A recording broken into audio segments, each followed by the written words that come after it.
Hi yours, welcome to our channel. Big boss 9 season సరిగ్గా 13వ వారంలోకి అడుగుపెట్టింది.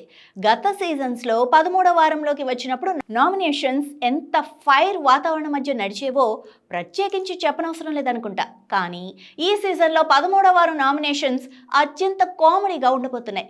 కంటెస్టెంట్స్కి ఒకరిపై ఒకరికి సరైన పాయింట్స్ లేవు. చాలా సిల్లీ నామినేషన్స్ చేసుకుంటున్నారు.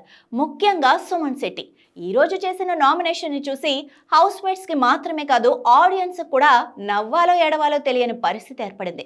ఈ వారమే కాదు, సుమన్ శెట్టి ప్రతి వారం ఇలాంటి పేలవంతమైన నామినేషన్స్ పాయింట్స్తో ప్రేక్షకులకు బీపీ తెప్పించే ప్రయత్నం చేస్తున్నాడు.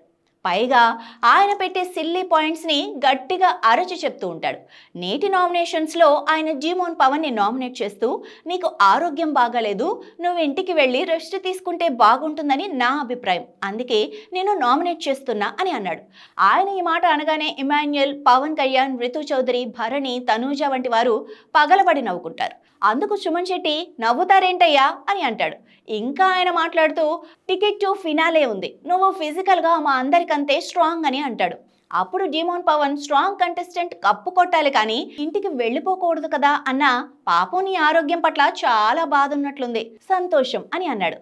ఆరోగ్యం బాగాలేదు, ఇంటికి వెళ్ళిపో అన్నప్పుడు మళ్ళీ నువ్వు ఫిజికల్గా స్ట్రాంగ్ అవ్వు అని చెప్పినప్పుడు 13వ వారం నామినేషన్లో పెట్టాల్సిన పాయింట్స్ ఇవేనా అని చూసే జనాలకి డౌట్ వస్తుంది. ఇదంతా పక్కన పెడితే సుమన్ శెట్టి బిగ్ బాస్ హౌస్లో ఎంటర్టైన్మెంట్ ఇవ్వలేదు, టాస్క్లు ఆడలేదు, నామినేషన్ సమయంలో పాయింట్స్ కూడా పెట్టలేడు.